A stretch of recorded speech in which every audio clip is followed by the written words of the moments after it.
Hi, Annette. You had a nice week. Yes, I have. Well, I think we're probably ready to get going. So thank you everybody for joining us for this watch along of the Avengers episode, Mandrake. So we'll be watching the episode as we talk about it. So everybody just wants to get the episode to hand and pause just after the Studio Canal logo when the first A of ABC drops down. If we pause roughly around there, that'll be a good place for us to start. So I'll just give you a minute or two to do that. I should mention that the Rodney Marshall is in the audience this evening. Roger Marshall's son. Roger, of course, being the writer of this fantastic episode. So it's nice that he can join us tonight. Yes, and I've got you wrote to me about that, and I've got it right here. I was quite chuffed about that. Yes, it's nice, isn't it? Yeah. Lovely, yes. Yeah. Rodney's just posted a question, posted a comment saying he's sitting here with his father's photo of Annette opposite me in her cracker shop. So he's got a picture of you in the cracker shop. That was Roger's photos. That's nice. Oh yes, yes, absolutely. Yeah, and also he entered a few things in here that he talked about. That's given me pause for remembering a couple of things, which is good. Yeah. I mean, I might start actually by just reading out some of what Rodney said, perhaps just as a little introduction. I think that might be a good way to start. Right.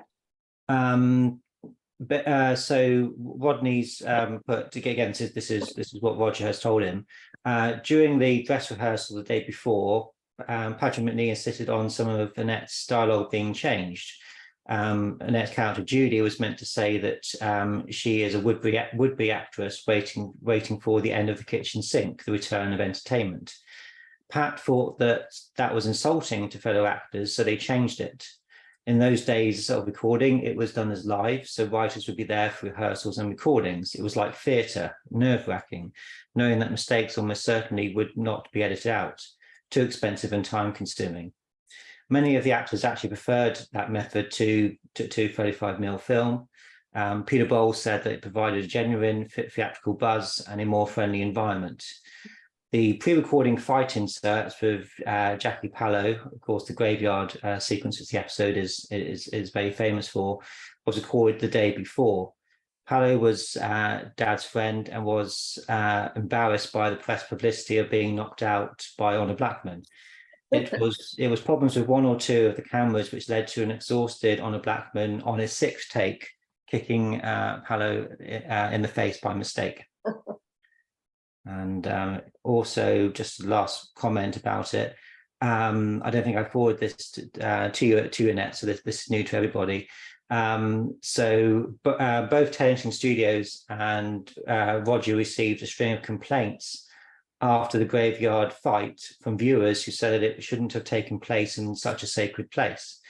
They had all assumed it was a real cemetery, not a set, particularly when they saw the rain sequences. In those days, Television/ABC spent a decent portion of the episode's budget on sets.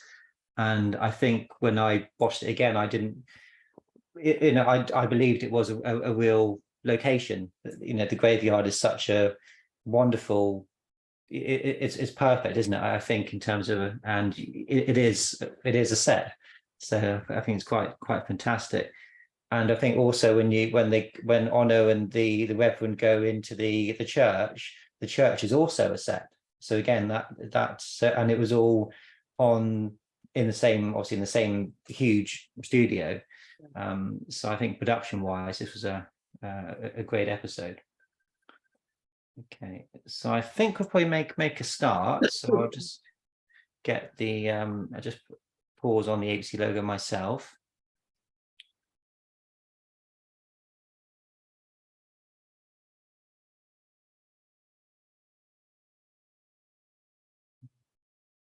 So I'll do a little countdown from 5, then we'll all press play together.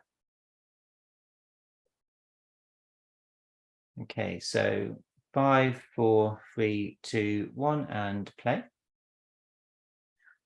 So Annette, this was one of your first credits when you moved to the UK. Yeah, I think it must have been, yes. Yeah, because this is 64. Right. Although it didn't actually, the black and white on a Blackman shows, because they were on videotape, they weren't actually broadcast in America until the early 90s, because for many years America refused to broadcast anything that wasn't on film. So I think my viewers might be interested to know why you moved from Australia in the first place. What was your motivation, and how easy for you was it to make the transition? Oh, well, I mean, in Australia, we got a lot of experience. I've talked about this before, because we were very late getting television. So when I started in the business, I was there right on the beginning of television, and I won't go through the whole process again, but I learned an awful lot, and it made me smile when I read this about some people preferred the method of the recording as live, because I started as in live television back there. And then, of course, we did a lot of stuff recording as live. So I was used to it, and I didn't have all that much done in film before I left to come over here. So, I understand that bit, because I was more or less used to it. So that was very beneficial to me. But that's getting away from your question. I decided to come over because, quite honestly, in Australia, any actor or actress who felt that this is what they wanted to really do, the only way we could improve was to come abroad, either to America or England. And it was a little more difficult to get to America because of passports and visas and all that sort of thing. And I wasn't that attracted to America then. So I came to England, and it was to build a career. And I said to my parents when I left, I'm only going for a couple of years, because I need to learn about all of this, as many of the actors have done out there. And I talked to them, and they said, it's great because you can train here and then meet all these wonderful people. But of course, I didn't go back after 2 years. I was here for 40 years before I moved to America. So yeah, that was it.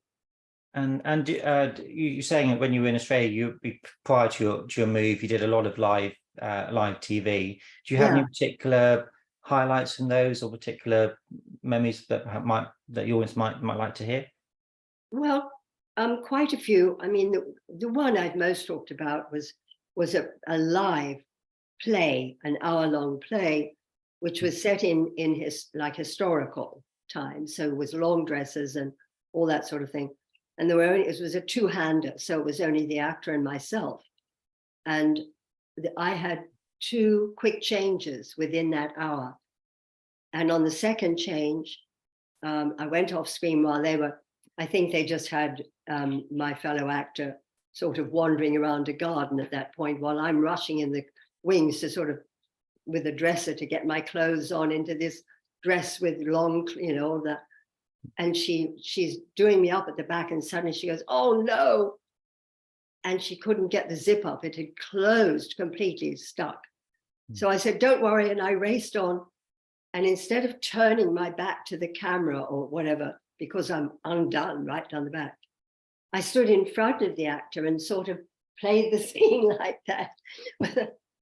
And he got such a shock.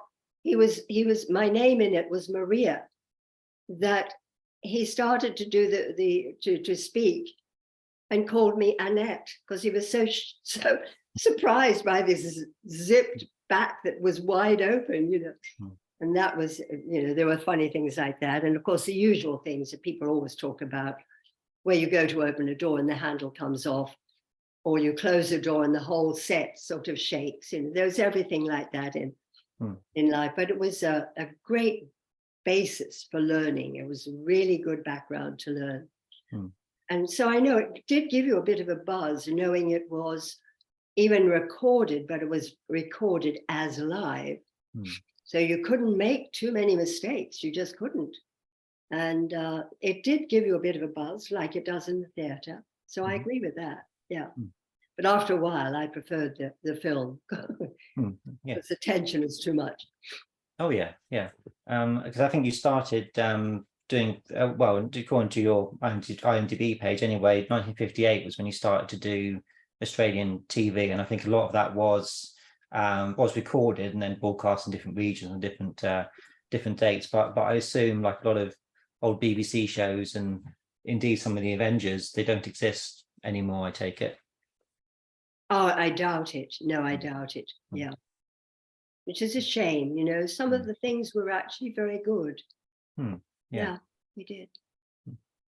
And having we mentioned the graveyard set in this episode, and when you watched it recently and you saw the opening with the rain lashing around and the wind, and did it fool you to think it was an actual location?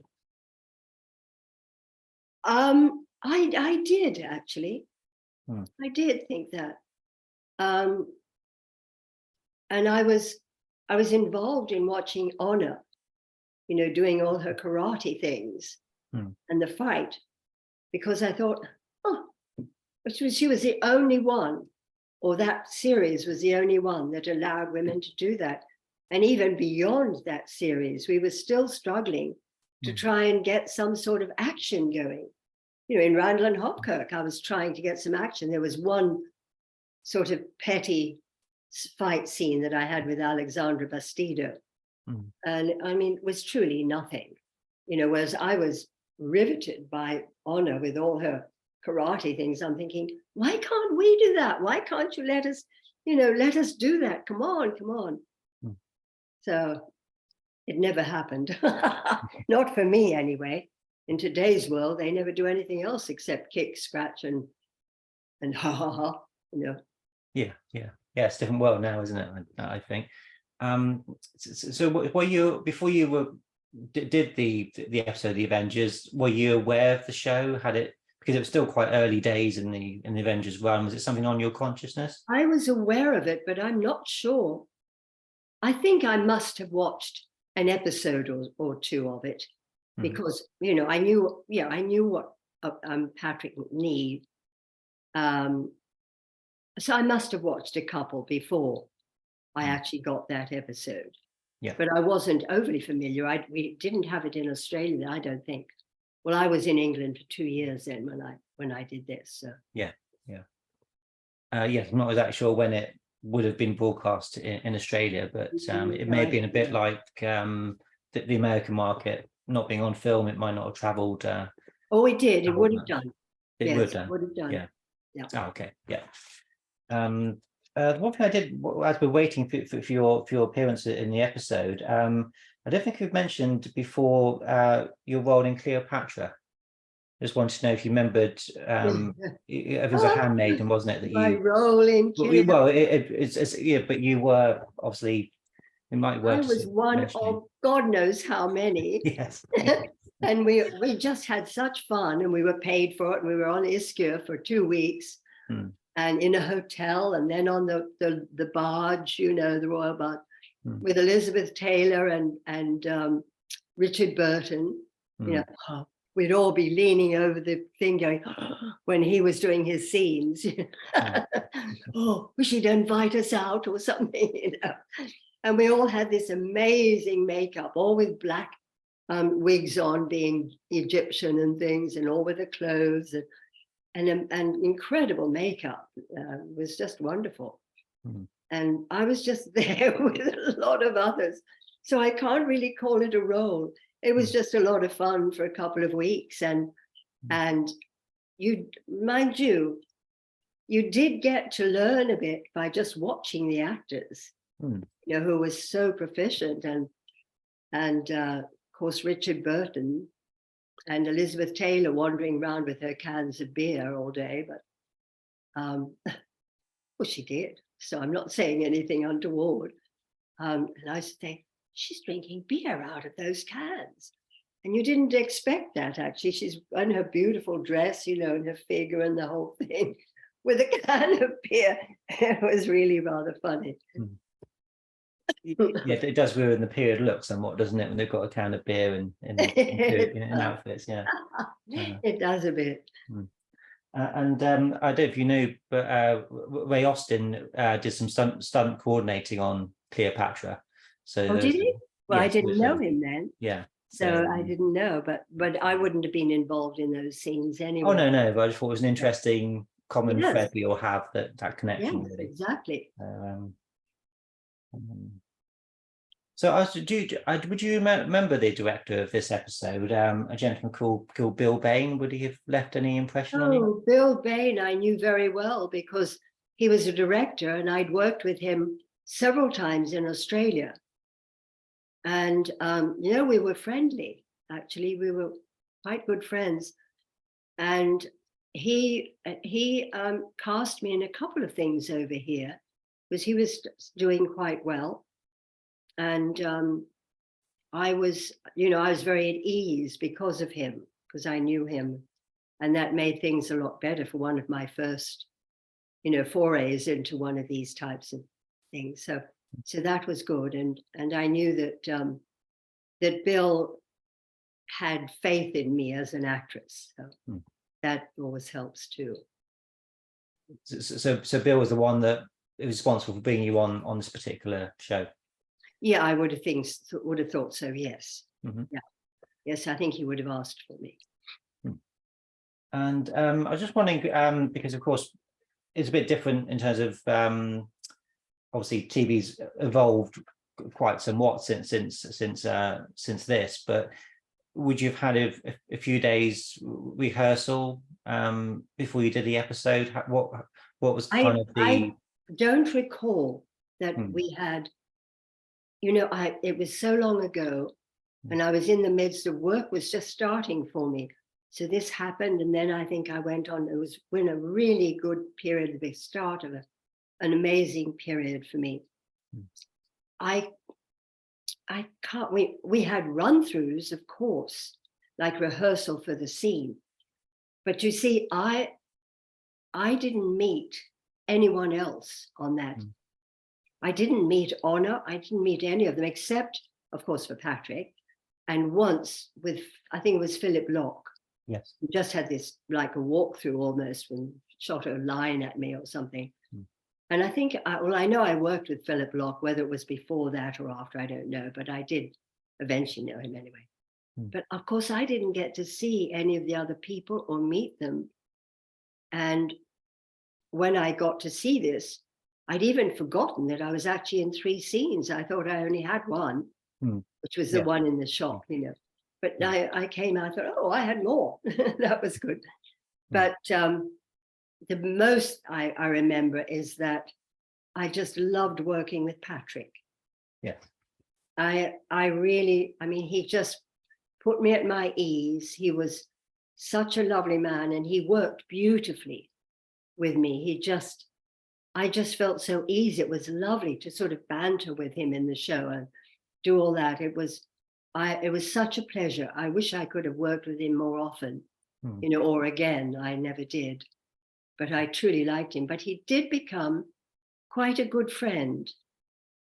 And in later years, as you know, one of my close friends was Sue Lloyd, and she and I shared a house together for about 5 years. And Patrick quite often used to come around. He might give a call first, or he'd just arrive, ring the bell, and he'd say, oh, you're home, that's good. Do you mind if I come in for a few minutes? And we'd say, no, for gosh sakes, come in, have a cup of tea, or do you want a drink, or whatever. And he just felt, I think he felt comfortable with us. He just used to like to sit and chat for a while, because he was a very shy man. And when he wasn't acting, he was very shy, and you had to bring him out a little bit to make him talk, and I think he grew comfortable with us. So occasionally he would just come by and join us or whatever. So that was nice. He was a lovely man. I often find that a lot of actors are quite shy shy people, of course, tremendously confident on stage or on film, but in real life, usually quite unassuming, shy people.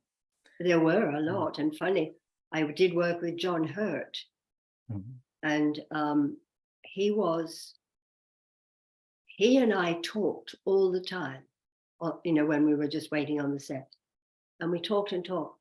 But off, I met him a couple of times, I think, in outside of working and with other people, and he wasn't very talkative.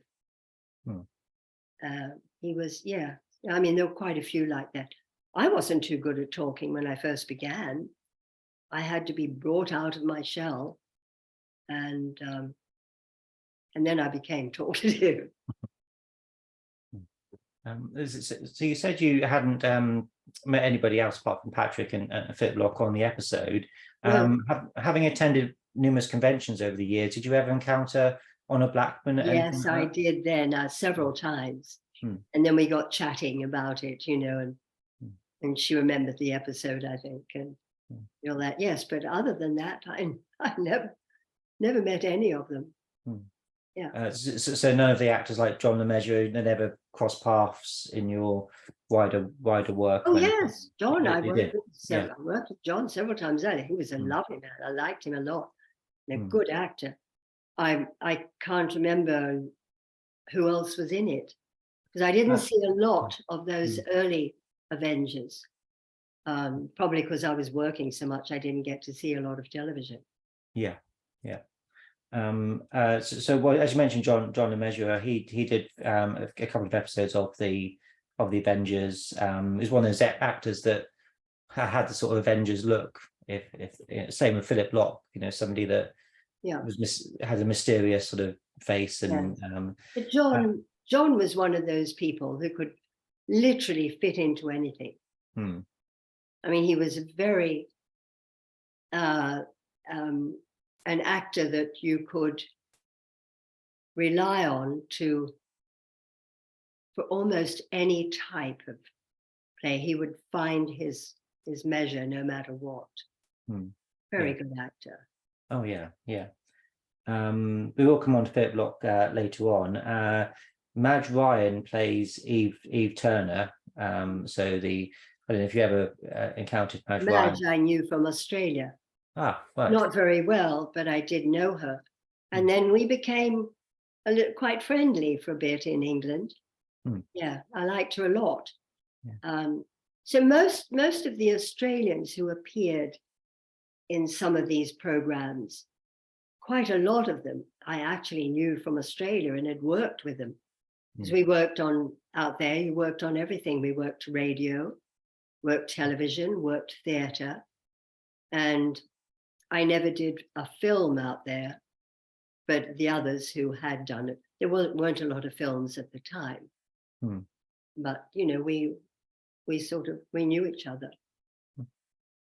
I suppose they would have come over to the UK for the same reasons that you were saying earlier. So Absolutely. You would have always sort of absolutely. And it was through people like that I knew I had to come to England or America to do something.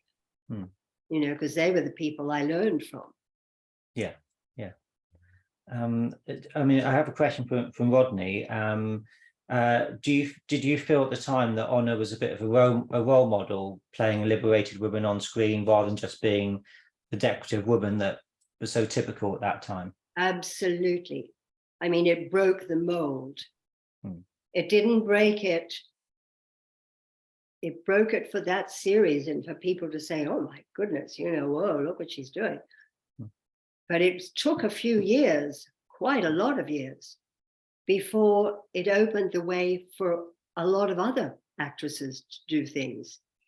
It really took a lot of years. I mean, even that didn't break the mold for us to go for, because, I did a lot of episodes in a lot of things, in The Saint, in this, that, and the other, Randall Hopkirk and blah.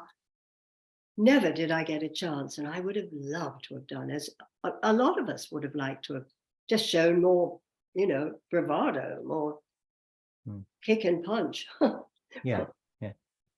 Well, Rodney also comments that he thinks you would have made a very good recurring character or co-lead character with Steed. Would you have liked to have done something like? Oh, I would have loved You would, that. yeah, yeah. I really would have loved that. A, because I like Patrick, so I thought, you know, you'd get on very well there. Yeah. But also because it was the only thing that offered these more vigorous roles. And it was, you know, it was an eye-opener to the world.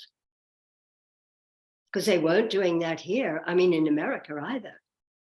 No. You know, as women, you had to be the sort of decorative thing in the scene, you know, or the nice little woman or the bad little woman or whatever you wanted to be. But yeah, it was they kept you on a tight leash all in those days. And a lot of us would have liked much more leeway to be more active, to do things, particularly in the series, you know. And there were wonderful plays that we did that you wouldn't have done that sort of thing. But yeah, she was definitely a role model, definitely. So as an actress, you were never you didn't ever feel dissatisfied that you couldn't play a stronger person because of the kind of the period you found yourself in? Was that? Well, it was. I mean, it was. A stronger person you could if it was a character, but it wasn't an actively strong person. I mean, not in that way, because that's what men did. Women didn't do that sort of thing.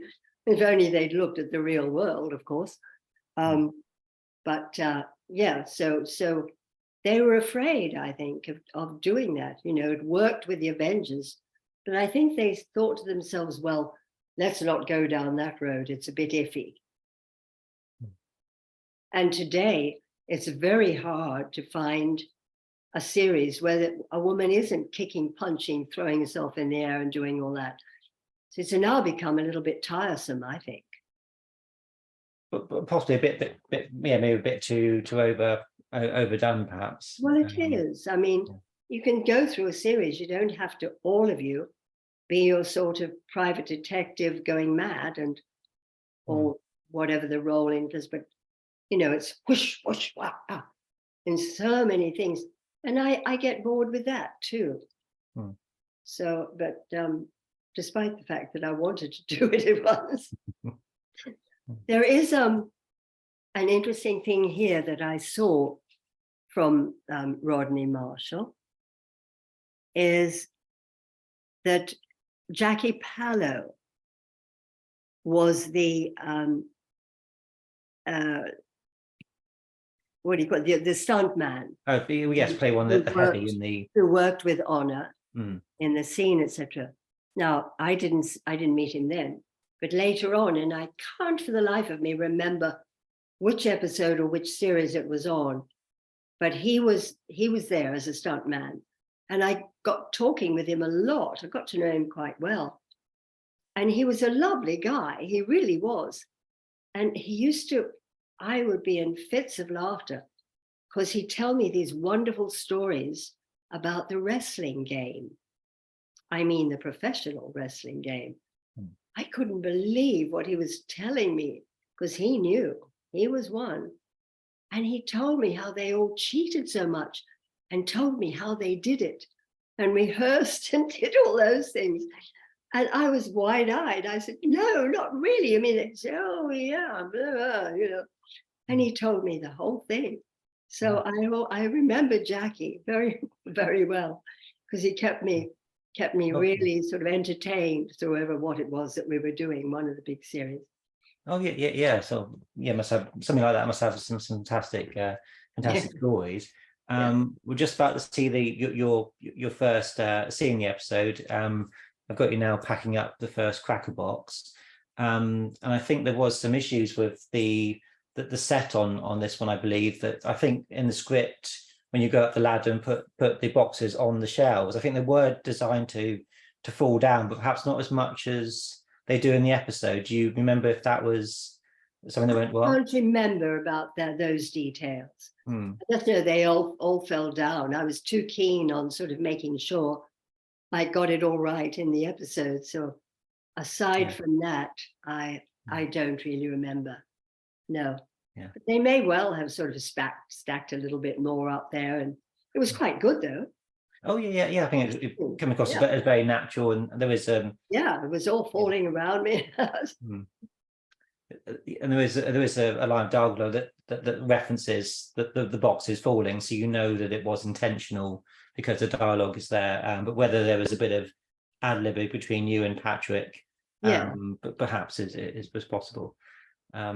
Did you often? We've already mentioned what one with the dress for live TV, but do you find you were quite comfortable when something went wrong a little bit, and you could ad lib and think on your toes? You didn't sort of dread those kind of moments? Well, comfortable is probably not the word, because on stage you can fudge quite a few things if you really have to, and get away with it and make it look real. You can walk around the stage sort of pausing at something and pretending you're thinking, all that sort of thing. Or the handle comes off the door and it's a thriller or something, and you say, oh, they've got to fix this thing, and never mind, don't worry about it. And you open up a window and you jump out the window, climb out the window. On television, you can't do that because you've got, back in those days, we had however many cameras we were working with, sometimes 2, sometimes 3, and they were in set spots, and you had your marks to go to. If you got out of those marks too much, you could afford a little movement, of course, but if something went wrong and you suddenly disappeared and went through a window, the camera wasn't focused on you, unless you knew it was and you could get away with it, but you don't have that much time to think.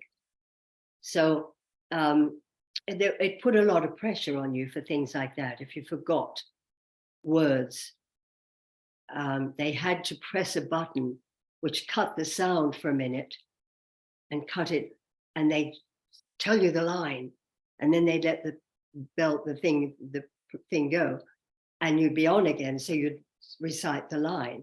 But you had to be a little careful. It shows in your eyes. My God, I've forgotten the line. What is it? And they're there, and you look, and they give this to, and then you you had to try not to do that. You had to try to I've forgotten the line. Oh, there's the sound off. Okay, fine. There you go. No, and try to make it that you didn't draw attention to the fact that there'd been this little blurb while they flipped the line at you. It did put for live, because at least with recorded as live, if it really required it, they could cut. And then, but they didn't like to do it because I think it was a more difficult process.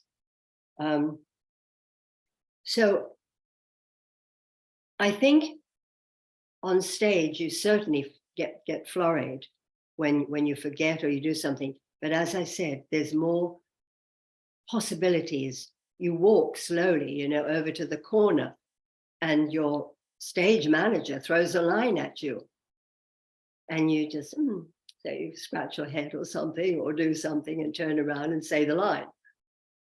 But you can't do that with a thing. You walk out of the screen, and suddenly the cameras are trying to catch you and do what they. No, that didn't work too well. So there was much more pressure. Yeah.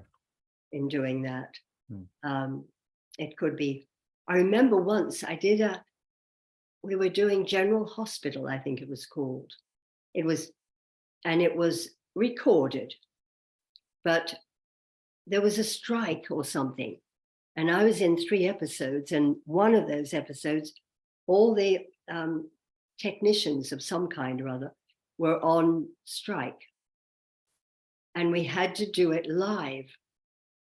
And I'm lying on this trolley because I'm meant to be in the hospital. I'm a patient. and I've got fish scale, I've got stuff all over my face because I've been burned and all that. So, and we're lying there, we're waiting for the beginning of it, we're waiting for the start. And my cot was going because I was shaking so much. The cot was, was making the noise. And I'd forgotten which actor was in the other cot on the other side, started to laugh. He said, "My God, you've got to stop that. We can hear it." So, yeah, it wasn't all lightness and brightness and, just no. But great fun and really good learning curve. Yeah. You really had to learn how to deal with these things. So, good experience. Oh yeah. I mean, also I mentioned the cameras, that these were quite big cameras in the old days, very bulky, yes. very difficult. You couldn't just quickly move them around. They had to get around, and they were Did you find? Yeah. Did you find that the sheer bulk of these cameras and all the wires and things, did that make doing no, because that was what you had. That was your experience. You were used to it. We didn't know that there were other cameras going to come up, which would be all lighter and all the things that they could do. No, that was part of the course, Yeah. And of course, the episodes were vision mix, so there was more than one camera, and somebody would cut. They would cut. Yes, the director would be there saying, "Camera 3, cut to whatever, hold on it for whatever, cut to 4, cut to 1, whatever." So you would do a tech rehearsal probably before the recording, and so you would have an idea of what everything. Yeah, and you do a lot of rehearsals, of course, for it, but then you'd have a tech rehearsal, which would be sometimes take a little time because the cameras would find they couldn't wield the camera in that. They'd have to change the direction you were walking, or you didn't, or whatever. There was a lot of sort of stuff to do on those tech rehearsals that you hadn't practiced. You had to change a few things for the cameras or whatever. But they used to have those then, and they used to have sound recording. That was another thing. And the sound recorders would check your voice, and they'd come to you and say, "Could you raise your level a little bit in that part, because I'm losing it a bit and I can't really tune it then." So you'd raise your level, or could you bring it down a bit? It's very loud. And then so you'd bring it down, and you'd worked with the technicians. Whereas in today's world, what I see is they have no technicians. I don't know whether they do or not, but I find the sound in the things today is appalling, utterly appalling. Yeah, I think I think a lot of sound these days is fixed in post-production. The whole thing, if we fix it in post, makes it almost perhaps a bit easy. Well, when they're unsure, they just wham the music in. Yeah, and it comes out loudly on the thing, because I've got a sound box. I don't know how to work it. So on the television, it's just up there or down there. Or I'm forever got my finger on a remote control. We're getting away from the subject of what we're talking about. Well, I think it's a good point. I did want to mention that the sound of this episode, but I think sometimes it depends on how, because there's so many different channels these days in terms of how of mixing. So you've got 5.1, 7.1, and I noticed when I watch 4K films, the sound seems to be very low. You watch a Blu-ray or DVD and the sound is up. So sometimes it's about how they mix and what they think most people have. They're watching it at home. So well, they do, but you just don't know, because I just sit and watch because I'm no good at the technical stuff. And I flip from Netflix to Amazon to BBC or whatever. And the sound, it just drives me crazy. It really does.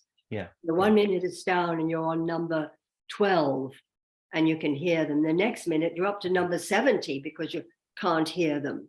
Yeah. I think the sound for this episode is particularly good because when Honor Blackman and the Reverend are in the church, despite it being set, they put a little echo effect on there, which you would get in a. It sounds like you actually in a church. So they were able to do that. Oh yes, they could do that. They could do all those things. It was just brilliant. It really was. Yeah. yeah, I can't remember, apart from working with Patrick and all the boxes falling down, and I just didn't, I would have loved to have been around to watch some of the scenes. Yeah. But of course I wasn't. Because but we're now watching the graveyard fight, and as Rodney pointed out, that was done the day before the actual studio recording. Right. But of course, when the studio recording happened, it was from scene one to the end of the show, all done in order, with space for ad breaks and people running around and costume changing and all that sort of thing. So of course you were there for the whole evening, but I assume you were kind of in your somewhere off the sidelines waiting for your cues, and sort of rather than witnessing too much going on. Well, there was a lot of that, yes. You didn't, if you were off, you were usually having to do something. Occasionally you were lucky. This applies to any of the things you did. You were occasionally lucky to be actually sitting there while a scene was going on. But a lot of the time, or you'd finished for the day, so you weren't going to stay, you were going to go off, had other lines to learn. And yeah, you did get a lot of time to watch, but you also didn't get a lot of time to watch. But it was interesting when you did. You can watch other performances or see what they were doing. And I'm sure it was particularly interesting to see the fight scenes, if you were lucky enough to be able to watch those. I would have loved to have seen them, but of course I didn't. Well, I know Honor Blackman sort of said when she did the Bond film, and there's a big fight she has with Sean Connery in the barn, and they put huge haystacks that so they would when they were thrown, they had some nice soft to land on. It was all, and they were kind of worrying about, is this enough, Miss Blackman and Mr. Connery? And she was saying, compared to her days on the Avengers, where you were throwing people around on the concrete studio floors, there wasn't any idea of health and safety at all. So it's oh, I didn't realize that. Oh yeah, she was not comfortable. Yeah, I suppose with being in that kind of sort of a leather outfit, you can't really put too much padding on and stuff. No. So you're kind of quite exposed. It was really tight, and no, you can't do that. So it's a big thump. Yeah. Oh, she must have had a lot of bruises. And there is actually a line in the episode when she goes to the doctor and she's obviously faking an eye problem, but Steed says, well, you could pretend you've got a slip disc, and she dismisses that idea. And she said, I've got a number of bumps and bruises I could show him, and maybe that could perhaps have been a slight in-joke into the realities of filming the show, perhaps. I'm sure. I'm sure. Yes. Yeah. I should mention one actor, George Benson, who plays the Reverend. A wonderful turn. And you've got that lovely cliffhanger at the end of Act 2 where he points the gun at Honor Blackman and wants an explanation for what has happened. And of course, it turns out that he isn't a villain. But it's a nice little twist in the script. Right. I don't know if I take it you never encountered George Benson at all in anything. No. I didn't. Apart from Philip Locke, and that was only because he walked through walked into the scene and just said something rather and then disappeared. Yeah. But we did all those scenes in one, I guess it was a day or 2 days or something. So they had that little, because they had the set and they had, whatever, and there was no action in it as such. So they just put all of that into I don't know how many days I worked on it. I couldn't have been more than about 2. Yeah. So the rest of the time, of course, was involved and that wasn't part of my days, because I would have stayed. I would have loved to have watched some of the stuff. So you shot your bits almost like inserts, and that all your scenes were shot one after another. Well, they do that anyway. Yeah. They tend to, particularly if they've got a set. So they tend to do scenes that are in that set, even if it's with different actors. They try to do it so they don't have to strip down the set and then build it up again. And that's a waste of time. Yeah.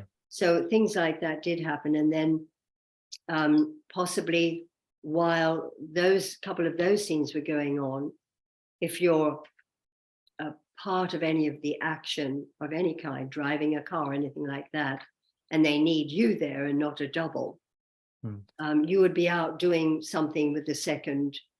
My mind is gone. The second unit. The second unit, yes. Yeah, and the stunt things or whatever it was, and do your car driving. Meanwhile, back at the studio, they're doing other scenes. So, they try, they've got a certain amount of time to do these things. I can't remember how long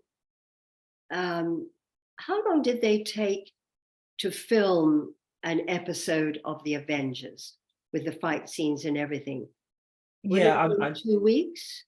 I've got a feeling. Well, of course, different eras of the Avengers were shot in different ways. I think most of the videotape. So the first three series of videotape, I think they, like with this episode, you've had a day's pre-record where you would have done the fight. You might have done your scenes in that time as well. And then I think like episodes of Doctor Who in the 60s and onwards, they would pretty much do it from scene 1 to the end on one recording night. So they start at 7 and run through until I think the guilds meant that they had to pull the plug at 10 o'clock. So if things weren't completely done and by 10, tough, the lights were turned off and everyone was kicked out of the studio. So Who they did in one day each episode? Well, Doctor Who would have done, if you're talking about the Patrick Troughton and William Hartnell episodes, you would have done a day or two pre-record if there was any location shooting or anything particularly difficult, special effects, visual effects, that sort of thing.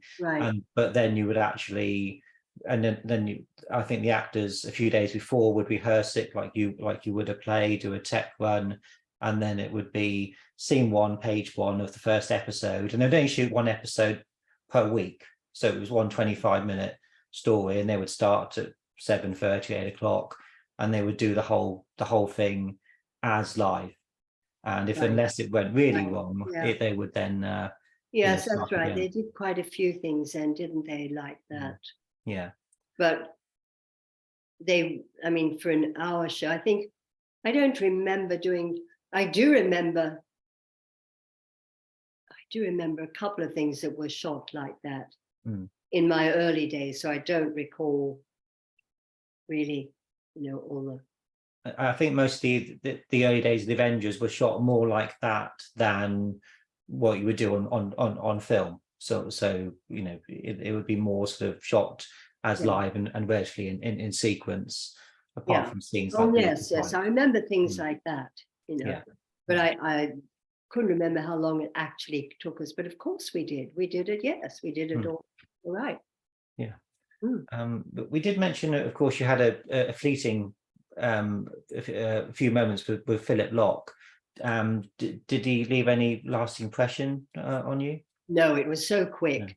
And I don't think I'd worked with him at that point, but later on I worked with him several times in different things, but no, I don't recall. I'm sure we spoke or something, but I actually don't recall much. It was such a long time ago. And but later when you met him, you had a bit more of a rapport, and you got to know him a little bit more. Sure we did. Yeah. I remember. Yeah. So would you say he was quite a giving actor, gentle? What was his kind of personality like? Oh, he was a very pleasant man to talk to. I do remember that. I don't remember though. I think I worked with him a few times, not just once. But I don't remember unless I did a big scene with somebody and truly remember. You don't really remember a lot of those smaller scenes or things that people are there and you don't recall. I do remember him as an actor and talking to him. but there's just so much going on. And if and those days, you would do an episode of something and it might take several days. And then you had, more often than not, you had another one waiting for you after that, even, 2 or 3 days after that or something. But you would walk out of one program into another, and you have to wipe everything from the previous program out of your mind and concentrate on what you're doing. So you're, as an actor, you're being someone doing something, talking to people. You walk off the set or off the stage or out of the theater into another production, and you wipe everything as much as possible from your mind in order to get into the next production. So your memory is very hard to focus on unless there were significant points to that you, I remember that, I remember what we did, like when I worked with Roger on a couple of times like that. And there were incidents that we remembered, or I've recalled since then or whatever. But no, it's a learn, do, and forget career. Yeah, it sounds like an actor's life is very compartmentalized, and because it kind of has to be, I suppose. And unless you meet the same people throughout your life, they're not going to perhaps sort of, it's usually perhaps. Yes, I mean, some you get to know very well, and you do remember occasions about it, someone you particularly liked working with. I worked with Mike Pratt before I did Randall Hopkirk. I worked in 2 things with him. Yeah. One was a BBC television play, and the other one was a movie. And I remembered him from those and said, "Oh, I know Mike. Oh, he's in it. Good. Okay." So, yeah. And I think the only other member of the cast that, well, I don't know what happened to, was a gentleman called Robert Morris, who we saw a few moments ago. I think his father is one of the victims of this sort of murder incorporated plot that we have. And who did you say this was? Well, it's the episode is called, because the episode is called Mandrake, the organization that John LeMessurier and Philip Locke run is called, I think it's Mandrake Enterprises or Mandrake Limited. So that's where the name kind of one of several references to the title, and one of the first victims of this sort of scheme, if you like, is somebody's father, and the son is played by Robert Morris, and I think he like the main thrust of the plot, that the wife kills off her husband to inherit the money, and he does something similar with his father, and that gentleman was played by Robert Morris. He plays Benson in the episode. He's the only one of the cast that I don't know whether he's still around or not. I don't know him. I don't remember. Yeah. Well, I didn't meet him, of course. Yeah. So. You do find that sometimes when you're researching for these things, certain people do tend to kind of just disappear. So sometimes where they give up acting or yes, they do. They do. Yeah. Because I think it's a very difficult profession, isn't it, to sustain for a whole career, isn't it? It is, because you work with someone, you become friendly with them, and then suddenly you're off on something else, they're off on something else. Very occasionally you do meet and work with someone that you really like, and you actually keep in touch with them. So you know them for over a period of years, or they become a really close friend, doesn't it? But it doesn't happen often. Because it's just occasionally those wonderful things do happen. But you also have remembrances of people that you maybe have only worked with in one thing, but they've left an impression. I could never forget John Hurt, and he was just starting to get into things. And Mike Pratt was in the same movie. It was This Is My Street. And so, you know, we were in the beginning of our careers, really. And I don't think I ran into John after that. And I liked him a lot. We got on very well. But you know, I always watched him. I always made sure I watched what he was in, because I just thought he was fabulous. Oh yeah, yeah. I had a nice comment from Rodney. He said when his dad got back from the dress rehearsal the day before recording, he told his wife, so Rodney's mum, this young woman is the character Judy, so she's perfect, referring to you. So when he saw you during the dress rehearsal, he thought this is the perfect person to play this character that he had worked. So I think that's a nice comment. Nice. I love that. Now that really sort of thought, oh my goodness, it gave me such a thrill. I've got this here that Rodney wrote. Mandrake, by the way, was my father's favorite episode, he says. When he was in a home with Alzheimer's, we brought in a frame of Olin Blackman era photos.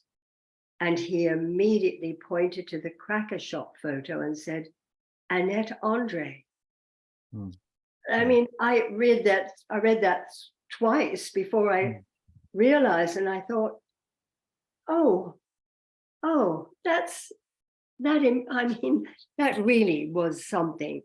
You know, it means such a lot to you when you work hard and you're trying to create a role, or you're trying to do something, and for someone to remember you like that, thank you very much for writing that and telling me. I'm thrilled. Thank you. Yes, it's a lovely thing, isn't it, for Rodney to share? And yes, thank you very much, Rodney, for doing that.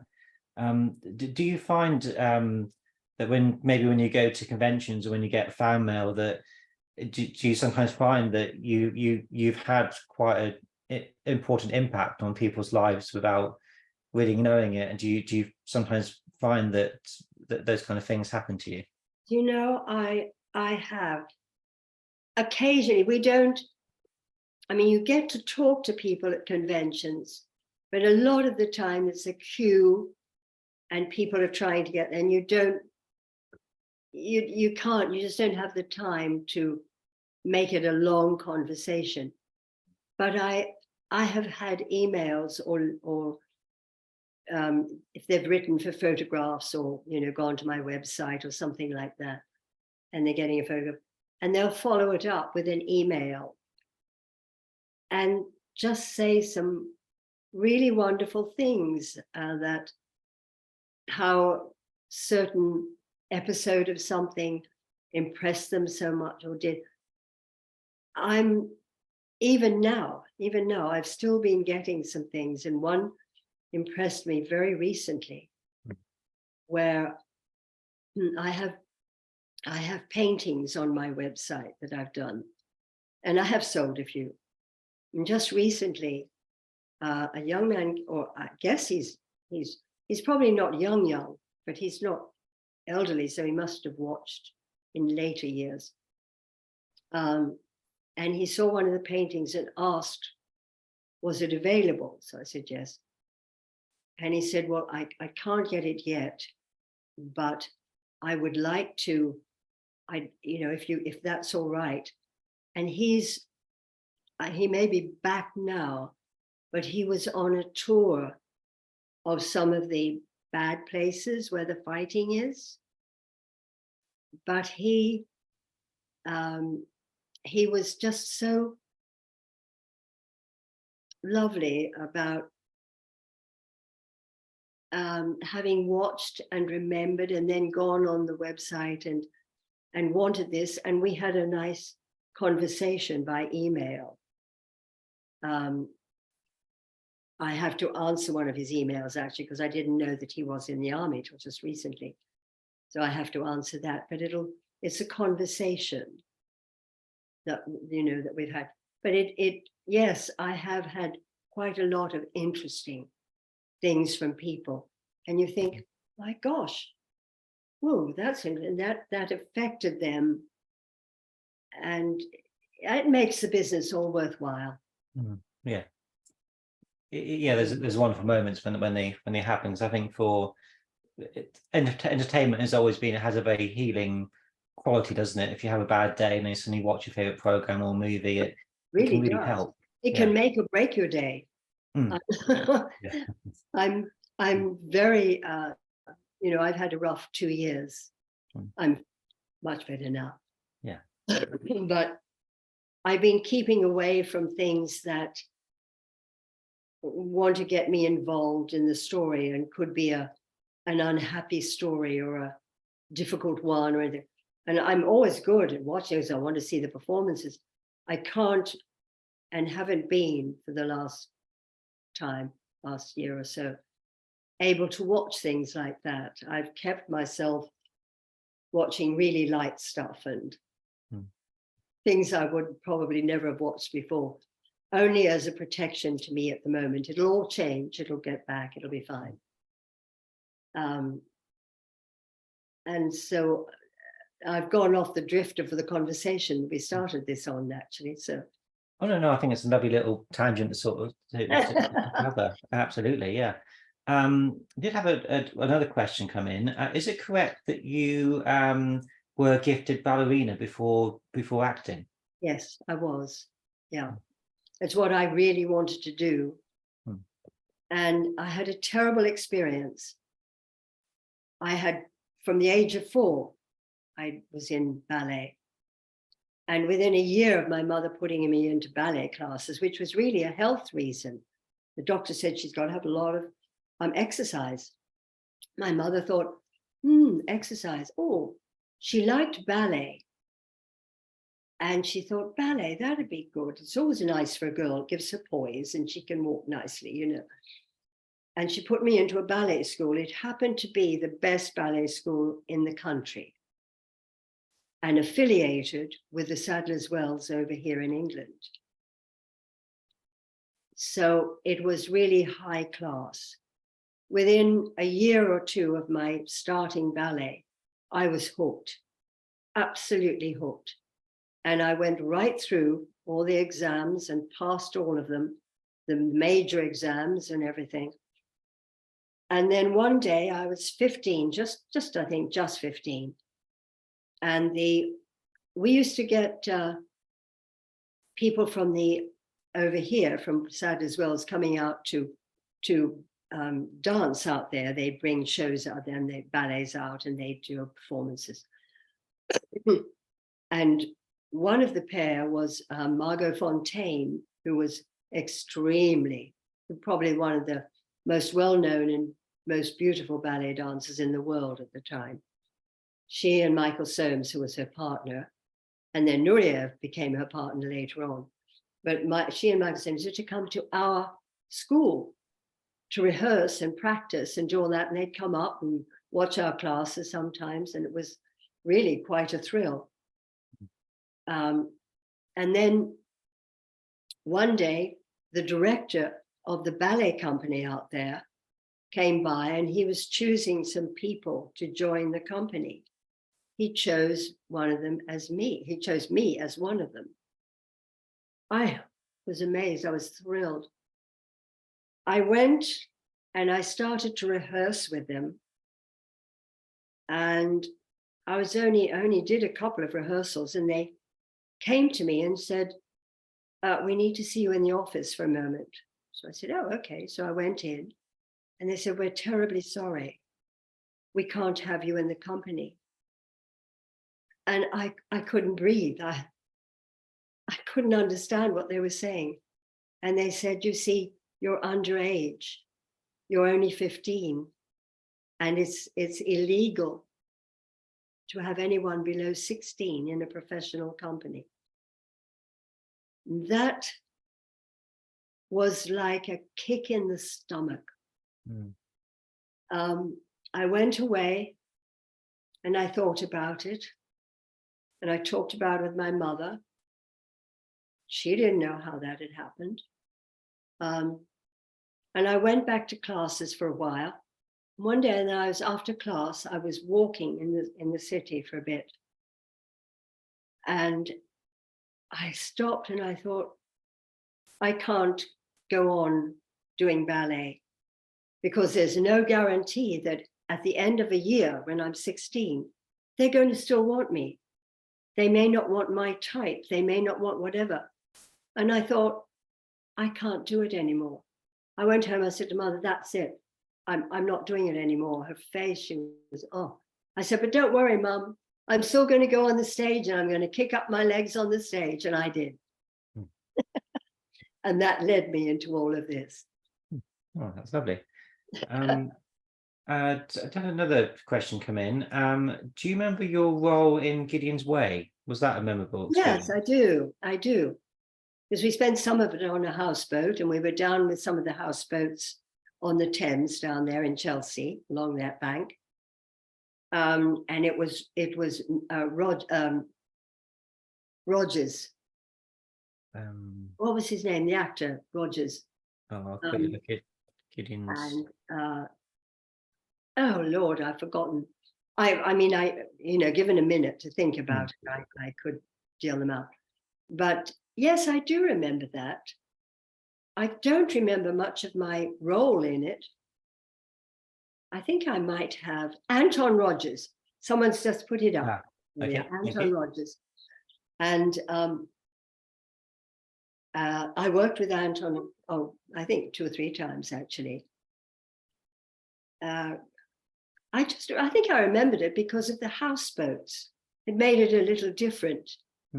And I wasn't an angel in that, I remember.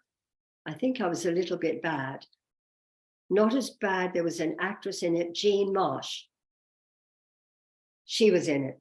I think she was a sort of bad, almost bad one. Wasn't too bad. But yeah, I do. It was quite fun, actually. Oh, good. Yeah. Do you like playing characters that are a bit more is it a bit more interesting to play somebody that is either bad or perhaps a bit more complex? It's always good to play that little bit. You don't always want to be the nice little girl with all that isn't so much fun.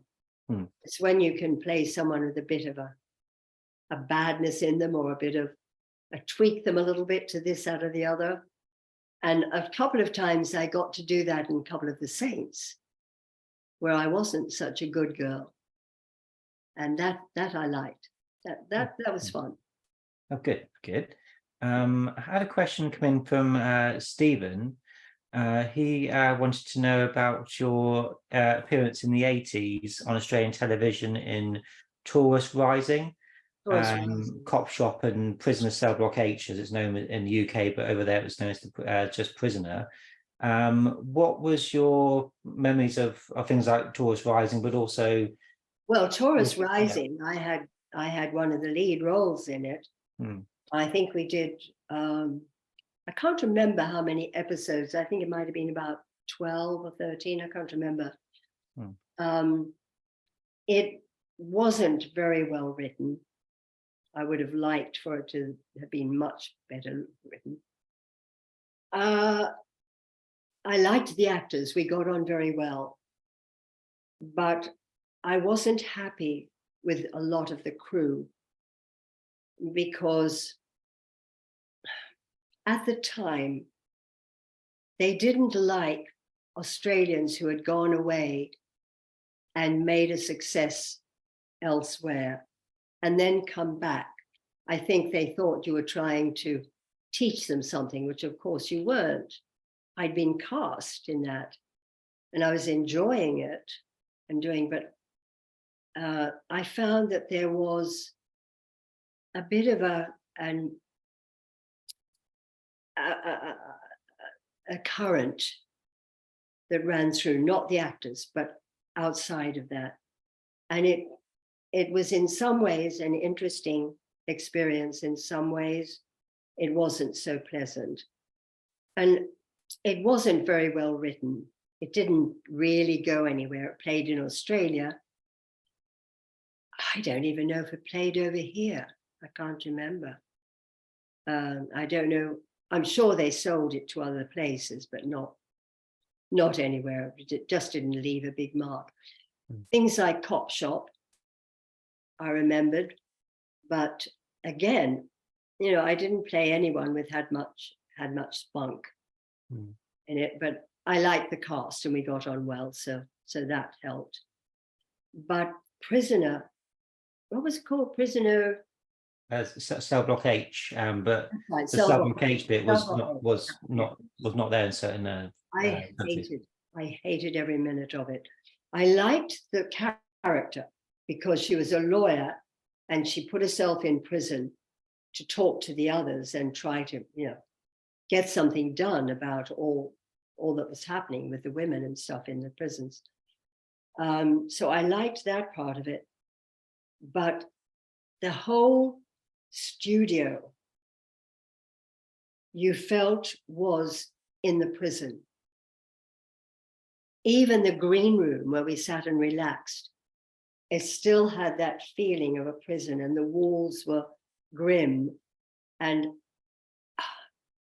there was very little light. I mean, maybe they did it, to give an atmosphere, but it certainly wasn't. It was a bit chilling. And I don't think it made people very pleasant. Right. There was quite a bit of, arguing on stuff going, I don't know. But I really was very glad to be out of that. I only had, I can't remember how many episodes, but it wasn't one of my most favorite, certainly not one of my favorite things. Right. No. Yeah. No. And Stephen also popular. Oh yeah, very well known show, isn't it? I don't think I've ever seen the episodes that I was in. Well, I suppose there's so much, isn't there? We can't perhaps see it all. But would you have watched something like the Avengers when it went out? Were you interested enough to I don't know what was playing when I was there, because this was in the 80s. Oh right, yeah. So and I'm sure I watched some things, but also my daughter was very young then. She was a tiny child, a baby and stuff. And so when I wasn't working, I was looking after her, and I would take her, go for trips. We'd drive around for a couple of days, and I'd show her. Not that she knew, she was only about 2 or 3. So I was out there for 3 years and longed to be back here. Right. So it was family that sort of guided you back to Australia for I took my baby back, to be able to share with my family and my mother and all of that. And it was good. But as I said, I found a lot of resentment there at the time. I don't think it happens now, but it did a bit then. It did. Well, my audience member Stephen, who is a fellow Australian, said it sounds like typical Australian tall poppy syndrome, or the perception of what was at work there. So yeah, that's true. Yeah.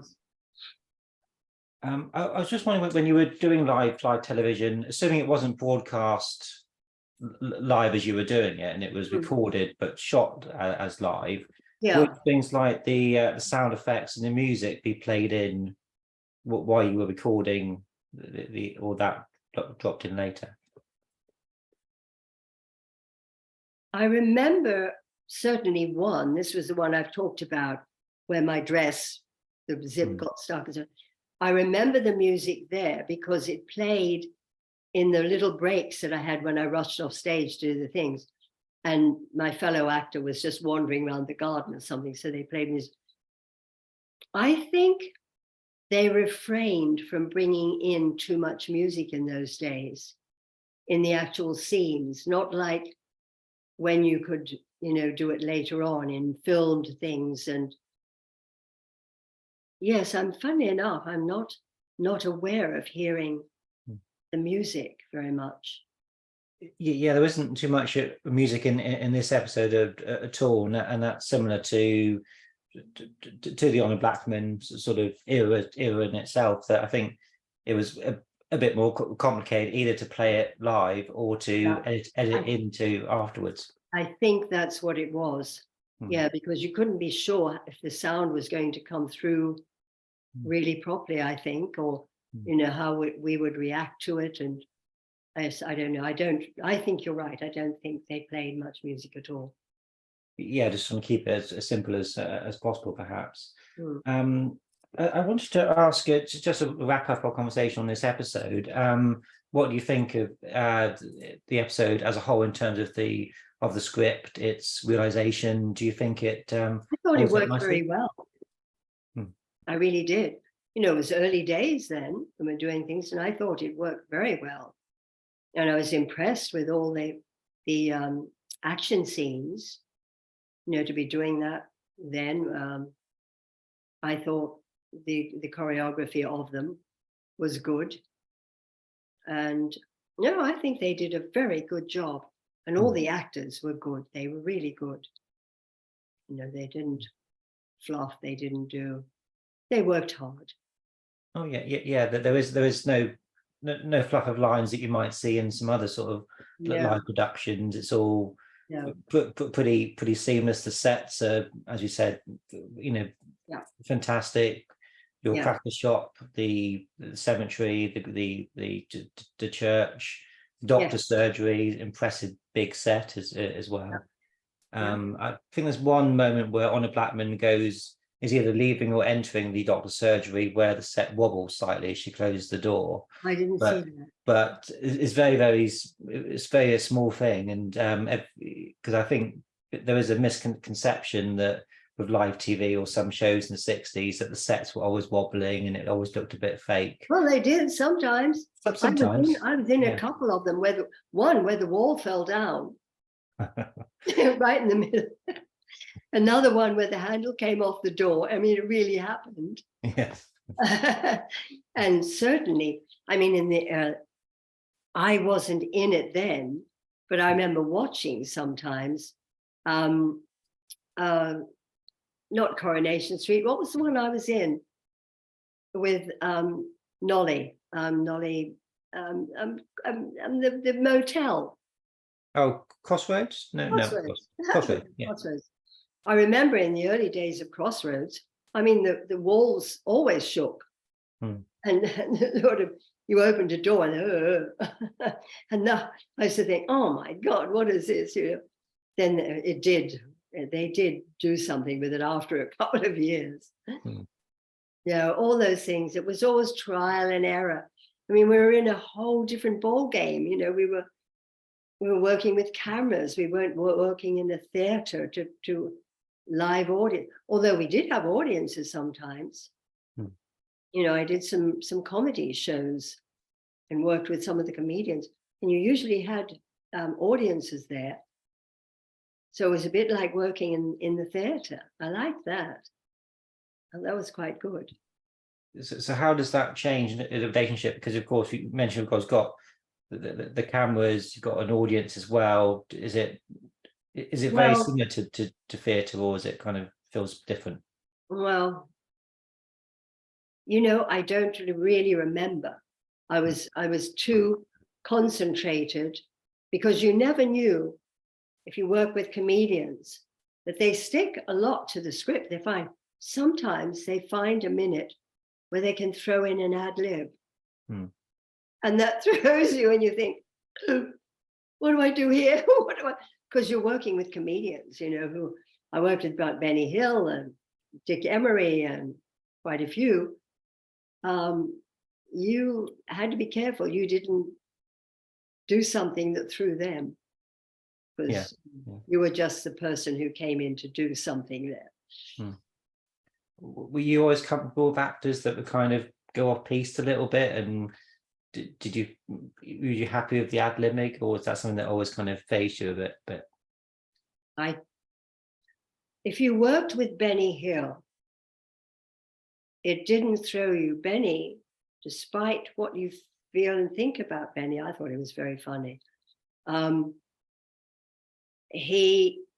Everything was rehearsed. Nothing went off piste with him. He was a perfectionist, which amazes a lot of people. And if you didn't work right, he could get very angry. And he was a dear friend of mine. And but he could get angry if you didn't do it correctly in the rehearsals. And so, and I think a lot of the comedians work a bit like that. When they're doing shows, not just freestanding and doing a comedy act, but when they're doing the shows, in order for it to work, I think they've got to keep pretty much to the script, because you're not sure how the other actor is going to work with you. You've got to have them work with you and not trip up themselves because they're reliant on things. I think that a comedian is very well rehearsed in that respect. When they're on their own on a stage, is a whole different ballgame. Yeah. Another question from Stephen. He wanted to know whether you would have liked to have done more singing, more comedic roles in your career. I love comedy. I did do quite a lot of comedy in the very beginning of my career. I did quite a lot, both in comedy shows and, particularly in Australia, we did the night specials like they did here, CTM Tonight or whatever it is, TCM. And I would work with the comedians. What did he just ask? I've lost the thread again. We mentioned comedy, but also, would you like to have done more singing in your career, perhaps more musical? Right. I would have loved to have done more musical. Now, I did train as a singer. I could sing, but I didn't have a theatre voice. I didn't have the strength of voice to be able to do it on theatre, because you really need it. And I will tell you, in Australia, my agent of the time, and I was very young, I hadn't done very much work on television. He put me onto a television show, which was done in the afternoon, and it had various acts on there. And I was to sing, and he chose for me It's Magic, a song called It's Magic. And I learned it and I rehearsed it and I did all that. I went to the studio and I had to, have makeup and things on.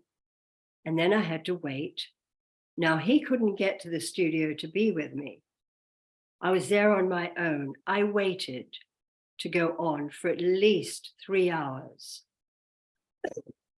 by which time, and I was watching other acts go on and do, and just before me was a singer called Blossom Dearie, who was very well known.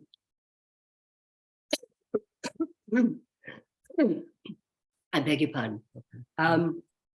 I was a bundle of nerves, absolute bundle of nerves. I went on and I started to sing, and it was awful, absolutely awful.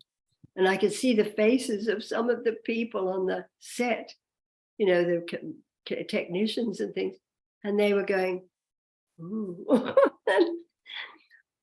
Oh, it was the worst moment of my life. I think I finished the song and then I ran. Of course, I never got to sing again until I did the movie.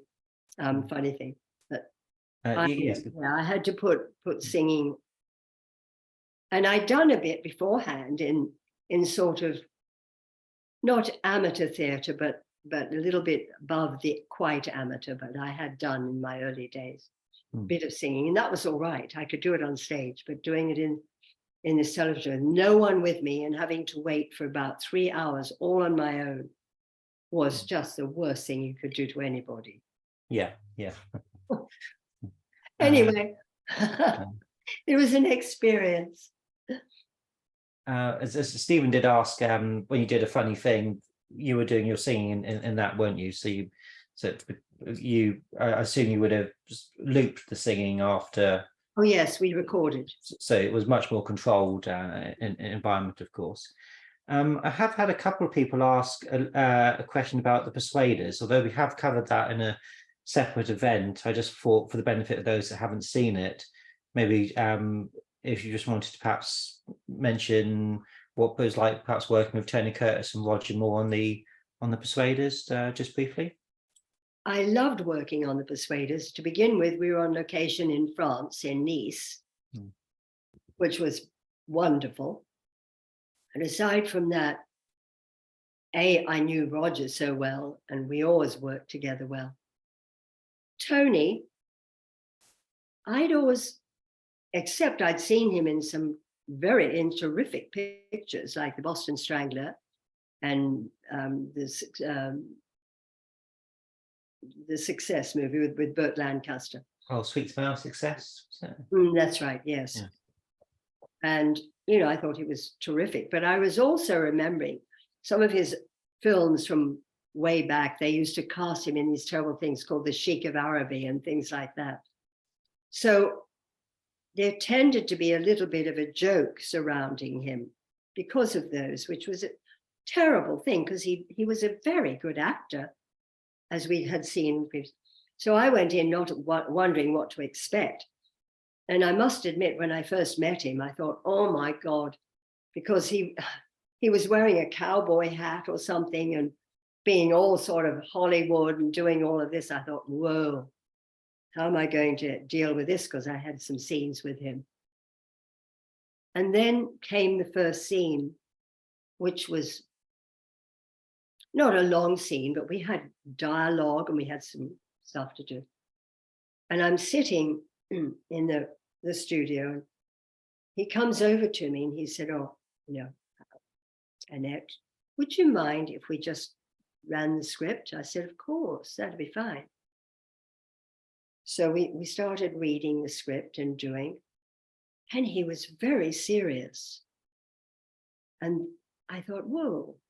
And I started working with him. He was wonderful to work with and very generous. At one point, we were in position, ready to start a scene. And he said to the cameraman, can you see her here? Because there's this here. And the cameraman said, no, I can see her. He said, can you see her well? Yes. I thought, whoa, that's a first. And, that was just another small point. And then we started talking every now and again when we had time off or whatever. He was very serious about acting, very passionate about acting. And yet he had this other sort of Hollywood buffoon side, which he used to show. And I thought, why? You're a good actor. And you've got this other wonderful side that shows you think about things and you do. He was such a mixture of characters. And I thought he's such a product of Hollywood. But I really enjoyed working with him. And of course, Roger I always loved working. So I enjoyed doing that. And I would have liked to have had just a little bit more of an acting role in. I mean, I did, but a lot of it was sort of, sitting there and being part of the scene. I would have liked to have worked with him again.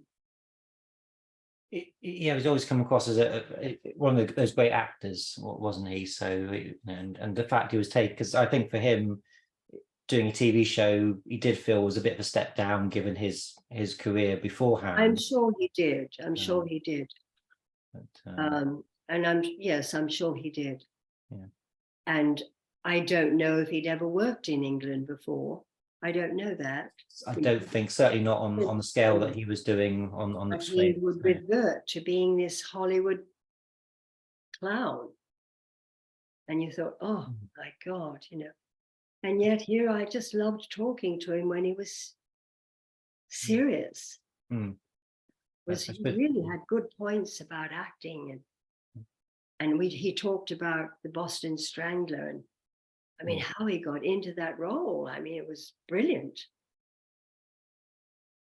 Yeah, it's nice that he took everything so seriously, even though for him it was just TV, but he was still as committed and Well, as he was involved as committed. Yeah. before. Yeah. And it must be quite interesting because you've got obviously lots of actors will have a persona, a reputation like Tony Curtis had. So it must be sort of difficult to sort of be yourself, but also be what you think people want you to be like. And Well, which is I probably know, why, but yeah, you know, I kept thinking they don't want you to be like this. Surely they don't.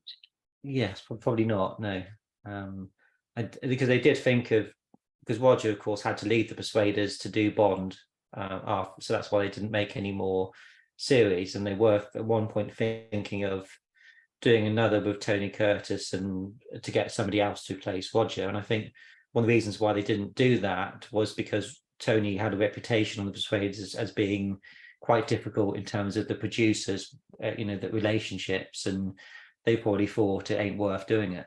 That must be Yeah, I think in their so. mind, some of it. So Yeah, obviously, yeah, yeah, because unfortunate. he was so completely different to the English producers. Yes, yeah, And yeah, a little Hollywood culture. was a whole different ball game. Oh yeah, yeah, the culture Certainly was clash. And, then, anyway. yeah. Oh yeah, absolutely. So just to finish up, just seeing there's any other comments worth reading out that we haven't already covered. Rodney points out there was 6 cameras that would be used on a show like the Avengers. So that's interesting. Oh, 6 was it? 6 Yeah, I cameras. know they could be all around at times. They did get to do, at first they got to just like 2 or 3. But then I remember they used to do quite a few, but you had to be careful. They weren't shooting the other cameras. I think it was logistically, it was quite difficult. Oh yeah, yeah, must have been because the sets, of course, on the Avengers are very very generous, but some shows like Doctor Who, Quite it small and was fall over the cables and do all that. yeah, it's like shooting in a shoe cupboard sort of thing. Yes, Like, exactly. yeah. And Rodney just wanted me to pass on to you that for many of us, you remain a legend of 60s TV. You still look fabulous and full of life. So I think Thank Rodney's you a so fan. much. Yeah, Thank you. and very true. With my air thing today with the stuff in the air, I'm not looking so terrific because I'm a bit swollen up here and my voice is thank you very much. That was really sweet of you, and thank you for what you wrote, because that was great. And my last question was just, so being involved with the Avengers, how important is that to have it on your CV? And is the Avengers something that you do find a lot of people want to talk to you about at conventions? Is it quite an Actually, they important thing? don't talk to me about the Avengers very No? much. I think because I wasn't involved in any action. Right. And with the Avengers, people's minds start thinking, oh, that was the actions, with, oh, that, and she didn't do any of that. She was just a nice girl. Yeah, yeah. And I suppose a lot of actors probably get overshadowed by Diana Rigg's involvement on a Blackman, and Of course, because yeah. they were the show, and they were really the show then because it was all so different. Yeah. So given the groundbreaking nature of the Avengers, is it nice to be associated with a series like that? Oh, of course, it's always lovely to say, yes, I did one of those. Oh, did you? Oh, that was interesting, and it leads to a conversation. And also, of course, one of the most highly regarded episodes as well. If you ask any Avengers fan what they thought of Mandrake, and they would always put it probably in their top 10. And some people would say that it would be maybe their favorite of the Honor Blackman shows. So it's really very, very high regarded indeed. And I think watching it again today, you realize why that is. How far into this is what I've never known. What that was the first series, wasn't it? That I did. Was so it the first or the second? So there was this is series 3. Series 1 was series 3, was it? So Ian Hendry was originally the lead of the Avengers in the first series, and Patrick was kind of the sidekick. Ian Hendry left after series 1, And incidentally, there's only a handful of series 1 episodes that still exist. Most of them are wiped, sadly. Honor Blackman comes into series 2, but for the first few episodes, or the first half of the season, really, you have different companions coming in and out. They're testing formulas, and then once Honor, of course, is so fantastic, they kind of get dropped, and then it goes away with Honor. So series 3 is a series where it is Patrick and Honor. That's where the kind of the formula is cemented, I suppose, in this series. Right. Yeah. So quite an important one from the show's history. Well, I think that's probably a nice place to leave it. Well, thank you very much, Annette, for talking about this episode. It's been fantastic. Had a good time. Thank you. Good. That's wonderful. So thanks to everybody that's watched along with us. I hope you've all enjoyed it, and hopefully we'll see you all at a future event. Take care. Have a nice weekend. Bye. Bye-bye. Yeah. Bye. Okay, take care. Bye. Bye.